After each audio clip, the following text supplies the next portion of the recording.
Welcome, everyone. Thank you for coming.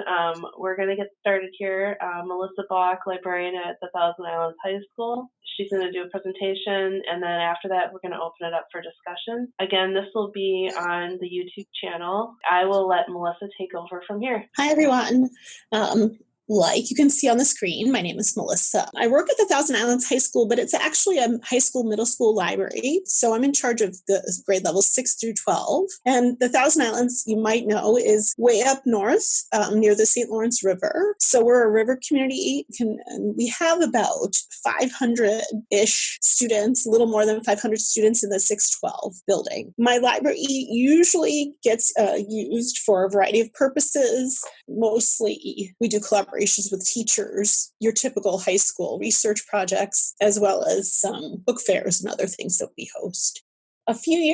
Many years ago now, it seems like a few years ago, we went to an SLS conference where the speaker was Allison Samuda. You might have heard of her. She has this book called Librarians as Learning Specialists, and she spoke a lot about how librarians need to take a pivotal role in developing curriculum and collaboration and leadership, take on some more leadership roles in their buildings. And I was thinking to myself as I was watching it, a lot of times we have to beg to work with other people, and that really shouldn't be the case. We really should try to be in the forefront, helping drive decision making and take on more leadership roles on committees and other things. So with that being said, I decided that I was going to do many more collaborations, not just with teachers, but also with administrators, as well as people outside of my building, the public librarians, as well as the local community college library. And around the same time that I saw Allison Samuda, I can't remember if it was before or after, Connie Holberg, who's the lady in the picture, is the director of the Jefferson Community College Library, was convening a group of librarians with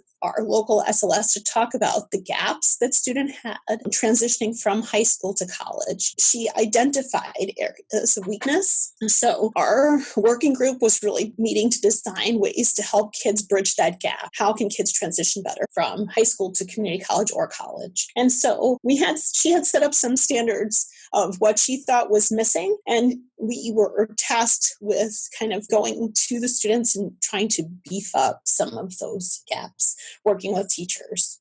So that year we did quite a bit to kind of etch out a plan, and I'll talk about a little bit what I did after that in a few minutes.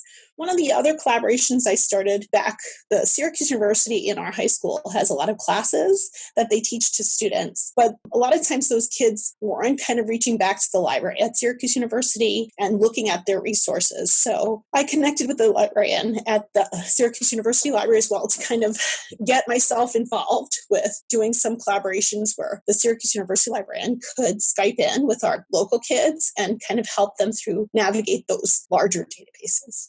So that was something we started. Connie also had invited that year our students to come and see the Jefferson Community College Library. And starting in about 2008, each year I take the whole senior class over, which is about 75 kids, to Jefferson Community College for a library visit day. It's exclusively in the library, and we do stations where the kids go to different areas of the college library and learn about different areas. For example, we use Dewey Decimal in our high school library, whereas the college uses LC. So there's a little workstation about how to navigate the Library of Congress system. There's also, they did a workshop for kids on assessing and evaluating sources. They've done workshops on how to get help in the Writing Center, or they've had students come in and talk about transitioning to college and who to ask for help. So through the years, we've done different stations for the kids, but it's been extremely valuable because probably the majority of our graduating class ends up at Jefferson Community College. So it's just a great way for them to kind of see who's there and what's available, and it makes them feel more comfortable. So that's one of the more positive things we've done. We've also invited Connie and Carlene to come to our high school to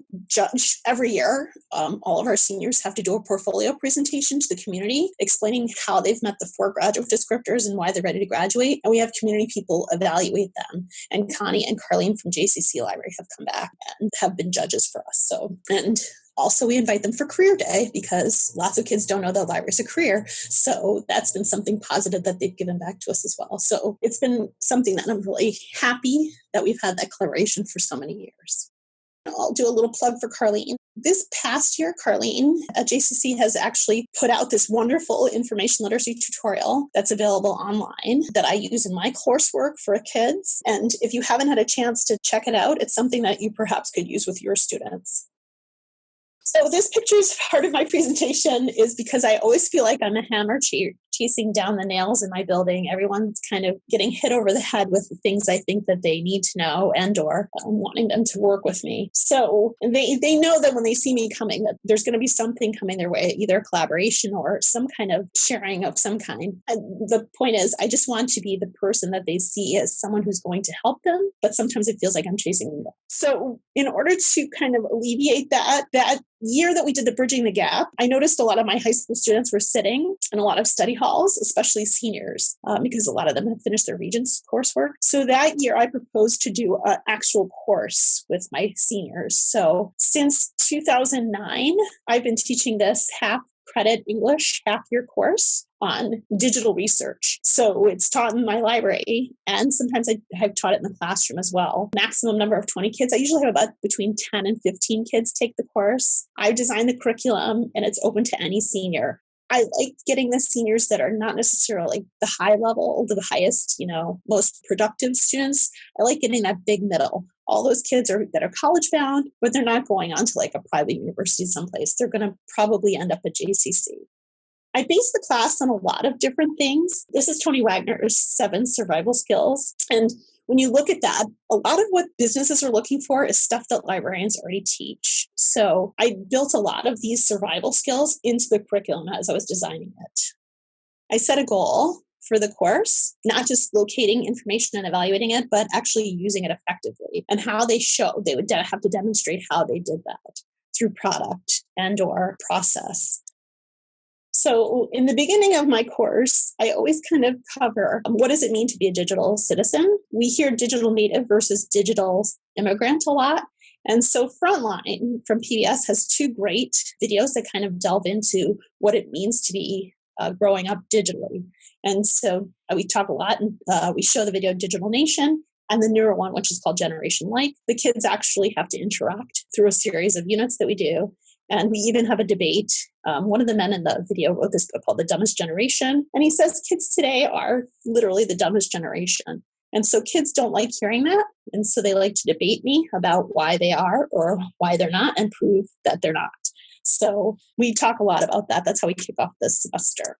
One of the things I do when I show videos to kids is I don't make them passively watch. We do a back channel, and some of you already might know about back channels. The one I used to use is no longer working. It was called Today's Meet. This year I migrated to something called Yo Teach. And Yo Teach is a way that kids can actually message as they're watching something, and they can interact with the video or the course material without actually raising their hand and being disruptive. And then it keeps a record of everything that they've said, which is really cool because if I can't hear everybody's, or if I can't really read everybody's in the room opinion, I can go back and look at the transcript, which is really nice. A lot of what we do in the course is collaborative.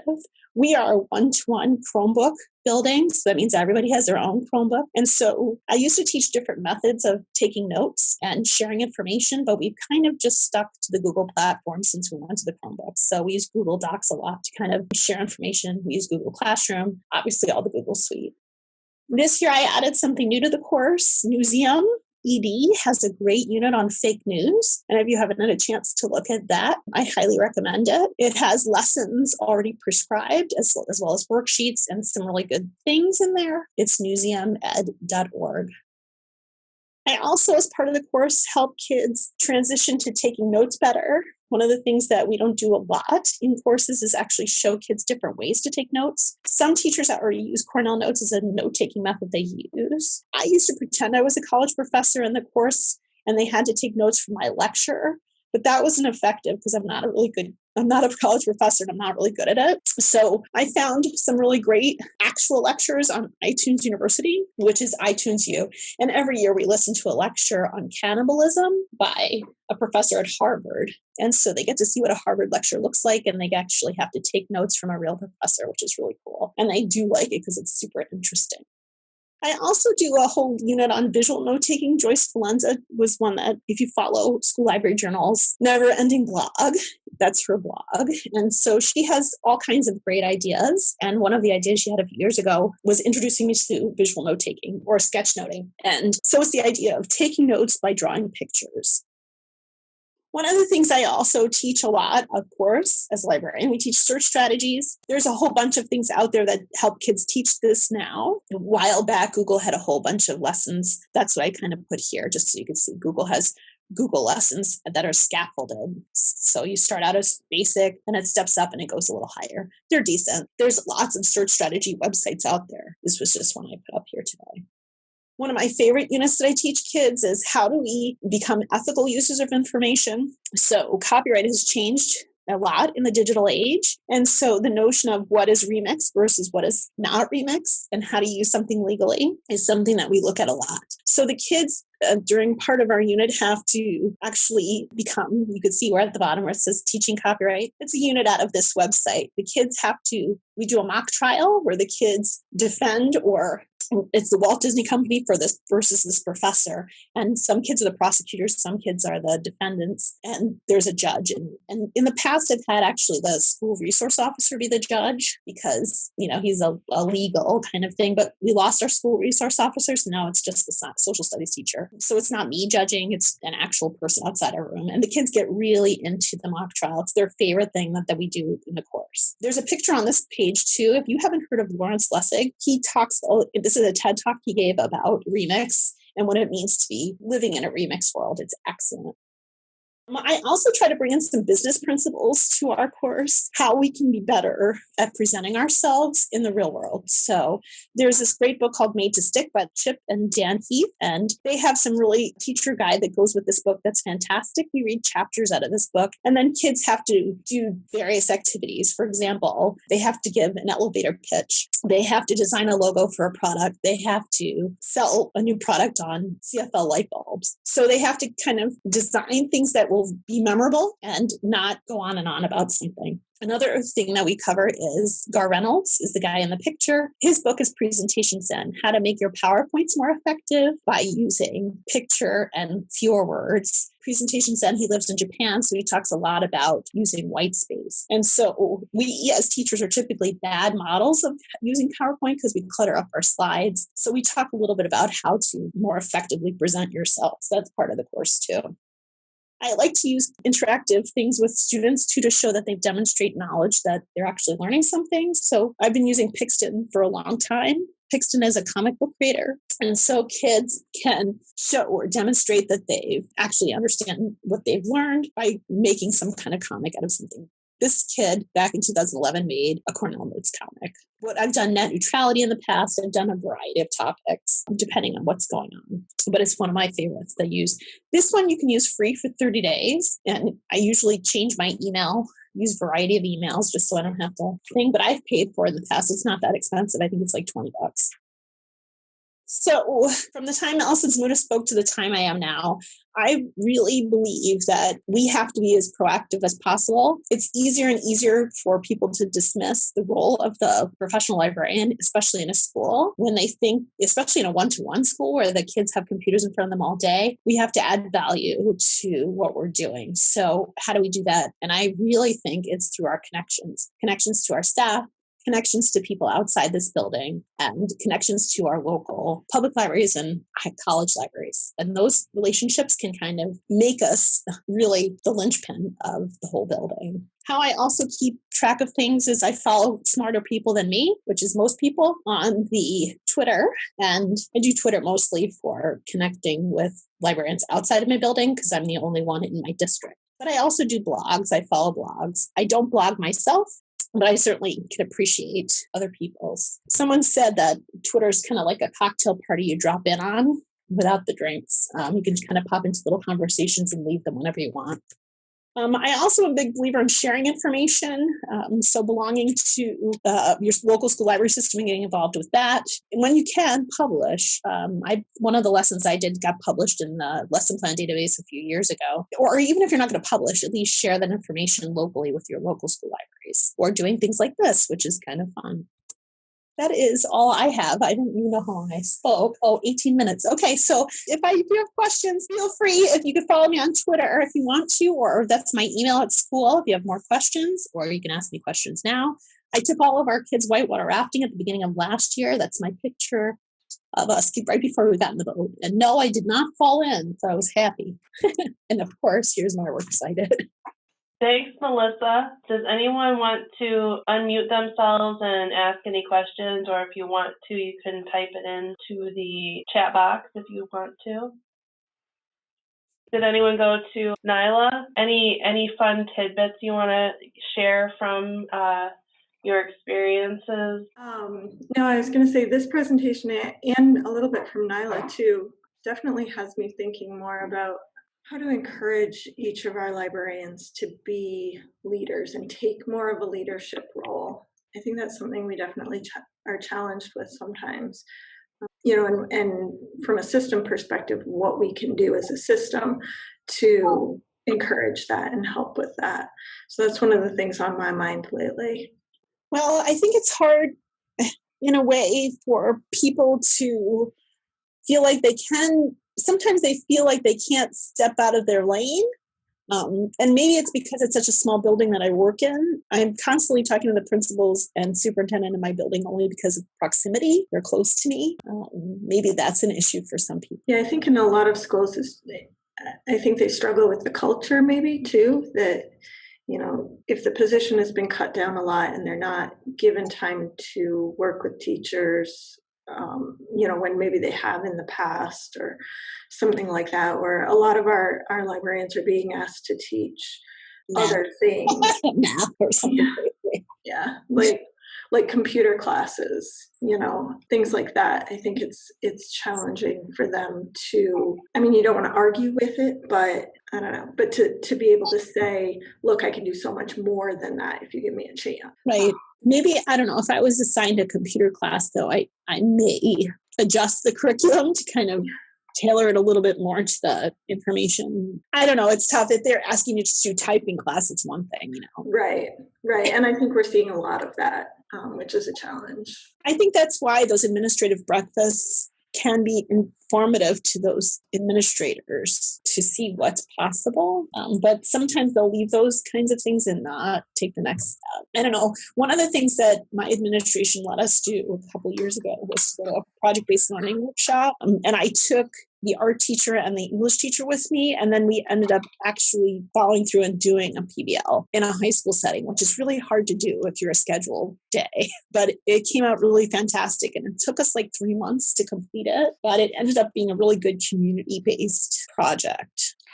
If you can kind of follow through on something you're doing, like if you go out to a workshop, bring something back with you and do something with it. The other thing I liked with Melissa's PBL is PBL has a community. It has to be made public anyway, but I think that the public piece of PBL is really good for libraries to be involved in because it's really great advocacy, and Melissa did a really nice job with that. I've gone and seen some of her projects, and I think that's another piece that Melissa does a really great job with, because that's just phenomenal advocacy. And I know a lot of librarians get really frustrated because it's hard to be in a profession where you constantly have to advocate for your job. It's very frustrating, but at the same time, we also do need to do it. And I know Ginger, do you find that some of your K-12 struggle a little more because they're kind of tasked with having the scheduled elementary classes and whatever else is thrown at them, and then sometimes it's really hard to meet the needs of the high schoolers?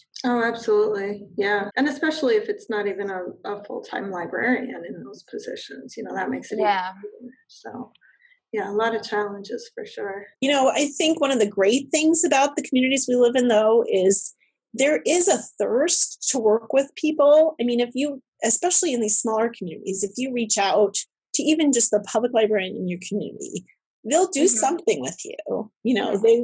They're, even if you just did like an activity night with them or something where you're kind of making a connection. Definitely. I know our JCC librarians are fantastic, and I'm not just saying that because Carlene's probably on the line, but I really do. Yes, I do it. I really love our collaborations that we've been doing. In fact, this year we did something a little different. We went and We went to JCC and we did our stations activities with our seniors, but we also brought a professor in this year. We went to listen to a lecture by a professor at the college, which was kind of cool. So the kids got not only to see the library, but they actually got to hear a little lecture, which was awesome. Even if your high school librarians could take a look at something that Carlene's done, just to kind of, because it's already formatted in a structured way that kids can take themselves through and say, okay, at a high school level, am I ready for the next level? What do I already know? That's something that's easy to do because it's already created.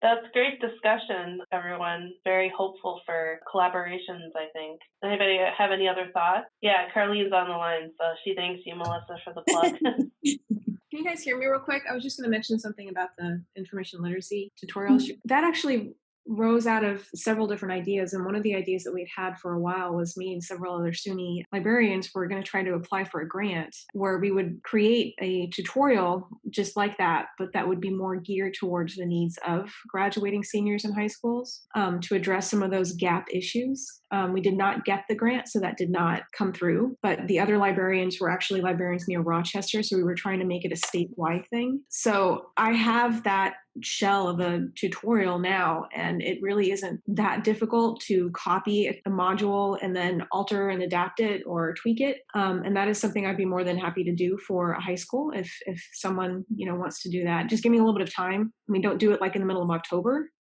but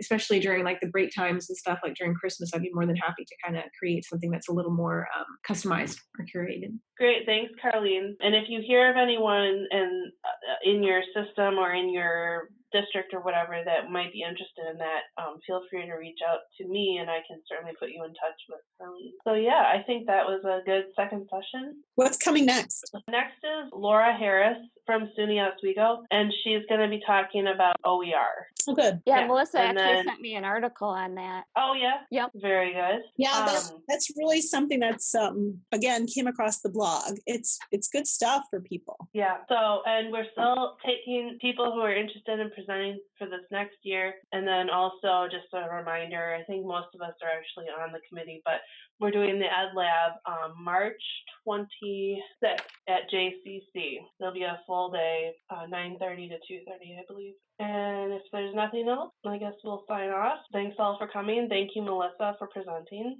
Thank you for having me. Thank you, Melissa. Thank you. Everyone have a good night and drive safe if you're having to travel around in the what's coming. Okay, well, take care, everyone, and thanks again. And I'll email the group when the recording's available and the slides as well. Okay. Thanks. Thank you. Okay, bye-bye.